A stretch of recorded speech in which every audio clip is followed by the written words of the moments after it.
niya si Marcos. Ano na? Kasi yung flood control, wala pa natin ginawa. O, tangin na yun sa Marinduque. Ilang bilyon yun. Pinuntahan ni Marcos ang dapnan niya, water lily. Bilyon pala ang ano noon. Oh? Dip. Yung mga man ang mga congressman. Yung magkano? 55 million? Hindi, sa ano yun? Bulacan yun. Billion? Sa Bulacan yun? Bulacan nga, Bulacan. Yung mga yun? Yung sa Marinduque, iba din sa Iba yun, Marinduque. iba yun. Si Gobernador yun. Yung mga man ang mga gobernador task. Hindi, congressman sir, congressman. Siya may hawak. Yung ano nga, mga congressman naging Si- contractor. Si Ko nga, yung magkano, ay isipin mo lang si Romualdez ha. Noong 2023, pagkaupo niya, ang ano niya is nasa 330 million. Ngayon, alam mo kung magkano na ang ano niya ngayon, 1.5 billion. Saan ang galing yung pera? Ngayon, kriminta.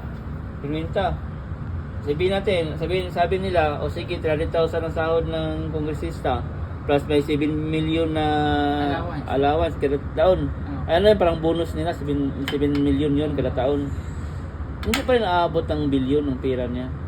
Paano sa nakakuha ng 1.5 billion sa 3 taon?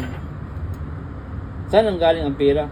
Ayun ang sabi niya, sa business nila, tiningnan yung business nila, hindi naman ganun kalaki. Kaya parang nasisisi siya na dineclare yung asset niya eh. Kung hindi niya i-declare yung asset niya, ano pa rin siya, paano niya lulusutan yun? Saan niya, pagtatago yung pera niya sa ano, parang siya patuan, tinago sila rin ng lupa, yung mga pera nila. Siya patuan, wala kang makita na ano, kahit anong ano nila. Nasa underground lang, ano, may sailing bunker sila sa lalim sa lupa. Kaya nung Meron sila mga abot na tinatawag. nung panahon ni Pinoy, nung nukpog yung ano nila sa ilalim, doon nakita yung milyong pera nila. Nakalagay lang sa May sariling mga bolt bunker. yan. Nandun nung klaseng mga armas. Kabaon doon. Doon din nakita yung mga baluta. Yung mga baluta lang doon na sinunog, yung iba sinunog.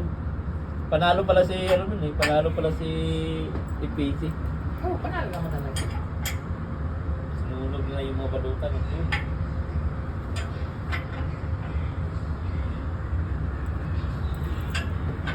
Kaya kahit anong interest sa bangko, walang makita, walang kapira-pira sa bangko. Meron namang pera ang mga padras o kunti lang. Yun pala, may bunker sila sa lalim. Pagkuhan sila, kas anda ko nila, limpak-limpak na Isipin mo yung tig 1,000 yung ba pag 1,000 ang ano talaga yung bangko.